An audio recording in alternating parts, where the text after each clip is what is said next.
Bonjour, bienvenue sur la chaîne Objectif DevAnApp. Donc, c'est la chaîne dédiée aux connaissances informatiques et donc à leur optimisation. Alors, le format de ce soir sera un petit peu différent des autres vidéos, puisque je ne vais pas utiliser d'illustration dans celui-ci. On va aborder un sujet qui est théorique et je ne peux pas faire autrement que d'être dans la théorie. C'est à propos de JavaScript et c'est sur les fonctions. C'est fondamental, donc je vous invite vraiment à aller jusqu'au bout de la vidéo. Vous allez vraiment apprendre quelque chose qui va vous servir. Il faut savoir que dans les cours que l'on vous présente, lorsque vous apprenez JavaScript, on vous perd un peu parce qu'en fait, un coup, on va utiliser de la fonction fléchée, un coup de la fonction anonyme, un coup de la fonction avec constructeur. Si on ne sait pas que tout ça, ça existe et comment ça se présente, on a vraiment des difficultés à suivre et il faut vraiment se plonger dedans pour pouvoir comprendre. Donc, j'ai voulu vous faire gagner du temps et vous permettre d'avoir une vidéo sur laquelle vous pourrez revenir pour vous aider à comprendre qu'il s'agit simplement de façon différente de présenter des fonctions. Mais il faut déjà comprendre ce que c'est qu'une fonction en JS et on va aussi définir ce dont on a besoin pour la déclarer. Donc en JavaScript, tout est objet, y compris les fonctions. Pour illustrer rapidement ce qu'est un objet en programmation, c'est par exemple vous avez une voiture, vous avez des propriétés pour cette voiture, donc par exemple un coffre, une carrosserie, des roues, et puis vous avez des méthodes, c'est-à-dire tout ce qui est action, donc démarrer mon véhicule, rouler avec mon véhicule, changer une roue, etc. Donc le fait d'avoir à la fois donc cette voiture, elle a ses propriétés et ses méthodes, et ça crée donc un objet en informatique. Donc tous les objets en JS peuvent hériter d'autres objets. Donc ça aussi c'est important de s'en souvenir. La fonction est un bloc de code qui est indépendant du reste du programme et elle peut être appelée par ce programme. Une fonction, c'est une action.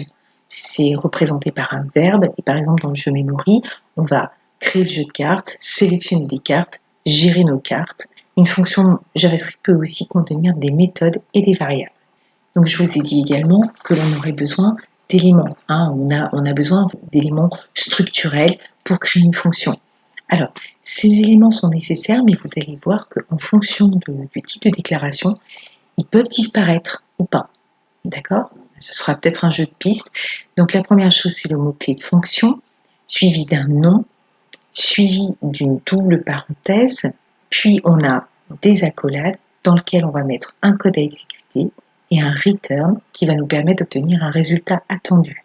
Attention, une fonction n'est jamais suivie d'un point-virgule parce que ce n'est pas une instruction exécutable. En revanche, sauf quand elle est stockée dans une variable ou une constante. Et par contre, pour appeler la fonction, on aura besoin de son nom. Alors, pas forcément si c'est une fonction anonyme, mais définir un petit peu ce qui est généralement nécessaire. Donc, son nom, plus les parenthèses, plus cette fois-ci le point-virgule. Lorsqu'on appelle une fonction, on met le point-virgule. Alors, une déclaration s'appelle aussi une définition de fonction. Donc, les premières façons de déclarer une fonction, c'est d'utiliser le mot-clé function. On met un nom, les parenthèses, les accolades dans lesquelles on a mis un code à exécuter. Et pour appeler ma fonction, je l'appelle par son nom avec toujours les parenthèses et le point-virgule. Ça, c'est la première façon. La deuxième façon, c'est une fonction anonyme. Qu'est-ce que ça signifie ? C'est exactement la même chose que ça, sauf qu'elle n'aura pas de nom. Donc, je l'ai mentionné ici, la fonction, les parenthèses, éventuellement des paramètres, les accolades avec le code à exécuter, et si on veut l'appeler, auto-invoquer. Donc c'est pour ça que je vous l'ai mis en dessous. Donc une fonction anonyme immédiatement invoquée, ça veut dire quoi ? Ça veut dire immédiatement appelée pour être exécutée. Donc on va la mettre entre parenthèses, écrire function, les parenthèses, les accolades avec le code à exécuter, le return, et juste après, on va appeler, invoquer notre fonction à l'aide des deux parenthèses et du point-virgule. Voilà. Et là, donc, en fait, non seulement vous déclarez votre fonction anonyme, mais vous l'exécutez immédiatement. On a la possibilité d'utiliser ce qu'on appelle un use strict. Le use strict, c'est une mention que l'on met au début du code qui dit que ma portée de fonction, c'est-à-dire là où ma fonction va pouvoir être utilisée, sera limitée à son bloc d'instruction. C'est-à-dire que par exemple la fonction inner, le bloc d'instruction est ici. Cependant, on peut imbriquer des fonctions les unes dans les autres, les unes à l'intérieur des autres, pardon, ce qui permet de complexifier l'usage des fonctions et de créer des programmes beaucoup plus étoffés, beaucoup plus interactifs, etc. Alors, le UStrict, ça date de ES6 2015. ES, c'est ECMAScript. Juste pour rappel, ECMAScript, c'est le standard qui donne naissance, entre guillemets, au JavaScript et au TypeScript et à d'autres langages de script. Alors, j'ai un peu simplifié quand j'ai dit donne naissance, mais peu importe, parce que ça, je l'ai déjà traité dans d'autres vidéos que je vous invite à les regarder, parce que chacune d'entre elles vous apportera un niveau de connaissance qui vous permettra d'évoluer au fur et à mesure. Donc vraiment, et vous comprendrez ce que c'est que le ECMAScript. Mais simplement pour savoir, donc, JavaScript est basé sur ECMAScript, qui est son standard, et il y a des évolutions, dont ES6 qui date de 2015, et puis il y en a eu d'autres depuis. Donc ça évolue sans arrêt. On peut déclarer une fonction avec un constructeur. Alors, un constructeur, c'est une fonction. Mon constructeur, il est ici, mais dans lequel on n'aura pas de return cette fois-ci. Je crée mon constructeur avec function, un nom que je donne à mon constructeur, et je lui rends des paramètres. Ici, je vais parler maison, donc je vais avoir des murs, une couleur, un toit, et je vais définir que pour mon objet courant, cet objet aura des murs, aura une couleur, aura un toit. Cet objet, c'est la maison que je vais créer ici. Donc, en un mot, je crée mon constructeur et je vais l'utiliser pour donner de la substance à un objet. Donc, je crée mon objet, en fait, c'est une constante. Donc, je crée une constante maison crème, donc house cream. J'utilise le mot-clé new, donc égal new, le nom du constructeur house, mon constructeur ayant 3 paramètres, je vais donc donner des valeurs à chacun des paramètres. Lui va pouvoir venir les chercher. De quelle manière? Je vous ai dit que this représentait l'objet courant. L'objet courant, c'est ma maison house cream. J'aurais pu l'appeler maison bleue, maison verte, etc. À chaque fois que je vais utiliser house cream avec un point et un des paramètres, lui, il va venir lire ce qu'il y a dans le constructeur. C'est pour ça qu'on appelle ça un constructeur. C'est ce qui nous permet en fait de créer un objet. Hello, for your construction project, I offer you a house of color, house cream dot color. Donc, house cream remplacera ici le this. La couleur viendra, donc c'est le paramètre qui est ici, et il viendra chercher la valeur que j'ai donnée à mon paramètre. Et il viendra le remplacer. Et ça, c'est pareil pour house cream. Donc, mon objet courant vient remplacer this donc dans les paramètres qui sont ici. Et le walls vient faire appel à mon premier paramètre qui sera de la brique, etc. etc. Donc, pour votre construction maison, je vous offre une maison de couleur crème avec des briques et un toit en tuiles. Voilà, ça c'est fondamental. Si vous avez compris ici ce qu'est un constructeur, vous saurez aussi à quoi sert un constructeur avec le langage Java.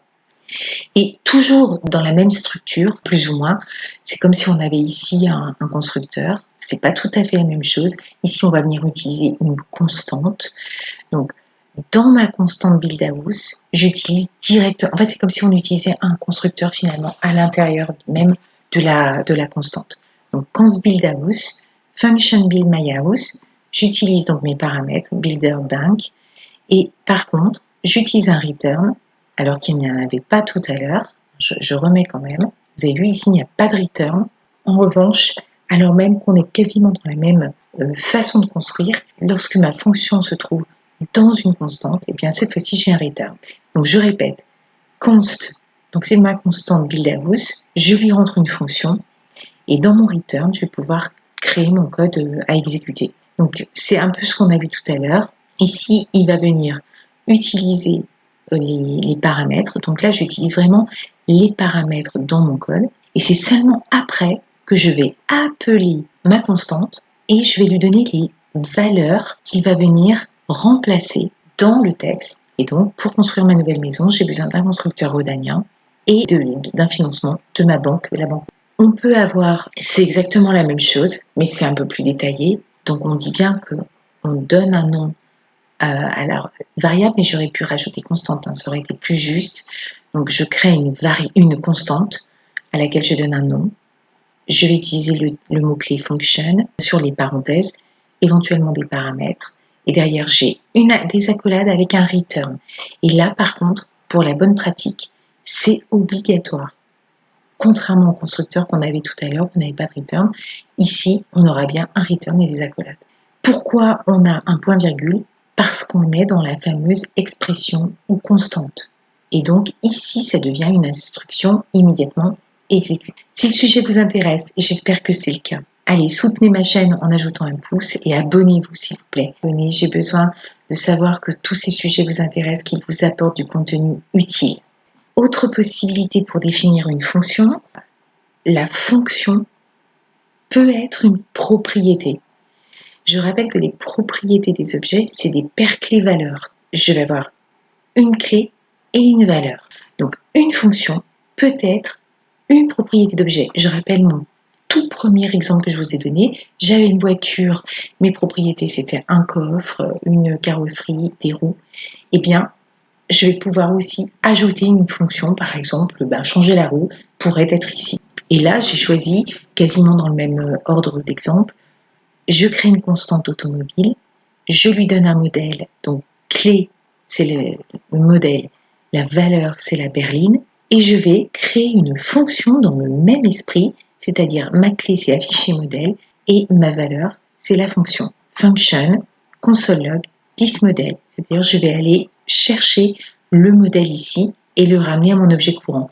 En un mot, si je dis, si par exemple ça c'est un constructeur, je peux très bien dire const nouvelle auto égale new automobile et à l'intérieur je vais marquer encore ici, donc j'aurais pu faire donc const mon auto égale new automobile et là j'aurais pu mettre afficher, par exemple afficher modèle et il m'aurait mis berline.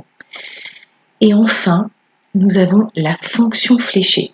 Donc la fonction fléchée, c'est à peu près la même chose. Alors j'aurais dû lui donner un autre nom, ça aurait été plus parlant, mais peu importe. Je crée, tout comme j'ai créé ma constante automobile, hein, je crée par exemple constante automobile, je marque le symbole égal, entre parenthèses, je mets des paramètres, et vous voyez qu'ici le mot function a disparu. Et bien c'est comme si, hop, il avait migré jusqu'ici pour se transformer en flèche. Et ici, on n'a plus de return, on n'a plus d'accolade, on a directement le code à exécuter. Et comme on est dans une expression, on a également un point-virgule. Donc c'est une autre façon d'utiliser une fonction. C'est quelque chose qui est extrêmement utilisé, donc il faut le connaître. Vous pouvez le retrouver dans les fonctions où on utilise un écouteur, un add event listener. Eh bien, on a énormément ce genre de présentation. Attention, il n'y a pas de this dans les fonctions fléchées et il n'y a pas de hoisting. Qu'est-ce qu'un hoisting? C'est, par exemple, vous avez un fil d'exécution. Je rappelle que tout ça, je l'ai traité dans d'autres vidéos, le fil d'exécution, etc. N'hésitez pas encore une fois à regarder mes vidéos. Imaginons que j'ai un fil d'exécution ici. J'ai une fonction ici, mais qui veut faire appel à une fonction qui se trouve en bas. Eh bien, ce n'est pas possible sans le hoisting. Le hoisting en JavaScript permet à une fonction qui est ici d'appeler une fonction qui est en bas. Si ce n'est pas possible, ça veut dire que là, pour utiliser une fonction fléchée, il faudra toujours la déclarer avant son utilisation. Donc en un mot, ici je vais déclarer ma fonction fléchée et ici je pourrai utiliser ma fonction fléchée. Voilà, ça c'est impératif. On en reparlera du hoisting. Et bien voilà, c'est la fin de la vidéo. J'espère vraiment qu'elle vous a été utile, mais surtout qu'elle vous sera utile. N'hésitez pas à revenir dessus, vous savez qu'elle existe et vous savez que vous pouvez vous y référer. Et c'est ça qui est important. Merci d'ajouter un pouce bleu pour me soutenir et de vous abonner. C'est quelque chose qui est aussi important pour moi.